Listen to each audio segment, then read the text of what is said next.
Hello everyone, welcome back to our channel Udaya's Andhra foods. Friends, ఈరోజు మన recipe వచ్చేసి super healthy recipe చేయించబోతున్నానండి.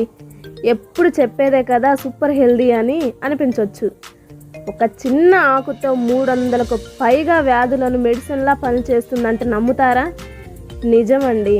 అది ఏంటి అంటే మునగాకు. ఈ మునగాకులో అసలు ఏమేం బెనిఫిట్స్ ఉన్నాయో నెక్స్ట్ వీడియోలో చెప్తాను. ఇప్పుడైతే మునగాకు పప్పు ఎలా ప్రిపేర్ చేసుకోవాలో చూసేద్దాం. దానికంటే ముందు నిన్నటి పొడుపు కథకి ఆన్సర్ వచ్చేసి షుగర్ లేదు. ఈ వీడియో ఇంకా చూడనట్లయితే కింద డిస్క్రిప్షన్ బాక్స్లో ఇస్తాను, మీరు వెళ్ళి చూడండి. మునగాకు పప్పు ప్రిపరేషన్లోకి వెళ్ళిపోదాం. దానికోసం ముందుగా ఒక కుక్కర్ తీసుకొని 1 కప్పు కందిపప్పును వేసుకోవాలి.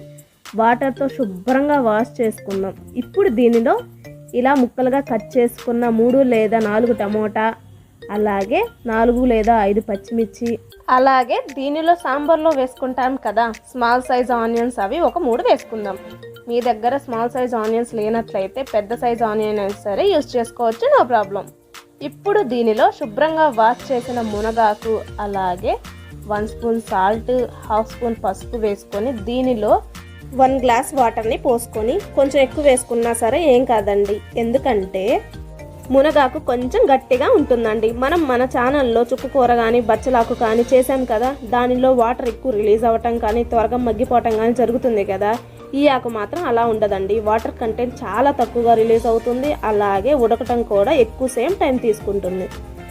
ఇప్పుడు దీనిలో 1 స్పూన్ ఆయిల్ కూడా వేసి మూత పెట్టి 4-5 విజిల్స్ వచ్చేంత వరకు కుక్ చేసుకోండి. అలాగే ఈలోపు ఒక స్మాల్ నిమ్మ సైజ్ అంత చింతపండుని తీసుకొని వాటర్ పోసుకొని నానబెట్టుకోండి. ఎప్పుడైనా సరే పప్పు ఉడికించేటప్పుడు చింతపండు వేయకూడదండి, ఎందుకంటే పులుపుకి పప్పు ఉడకదు. ఒకవేళ ఉడికినా సరే చాలా టైం తీసుకుంటుంది.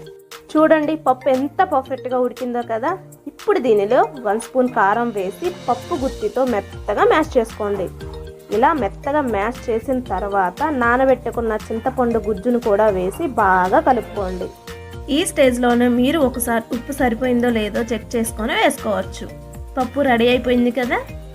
పోపు కోసం ఒక కడాయిలో 4-5 టేబుల్ స్పూన్ ఆయిల్ వేసుకొని ఫస్ట్ ఆయిల్ హీట్ అవ్వనివ్వండి.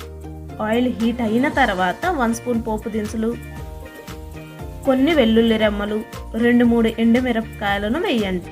చూడండి వెంటనే వేగిపోయాయి కదా.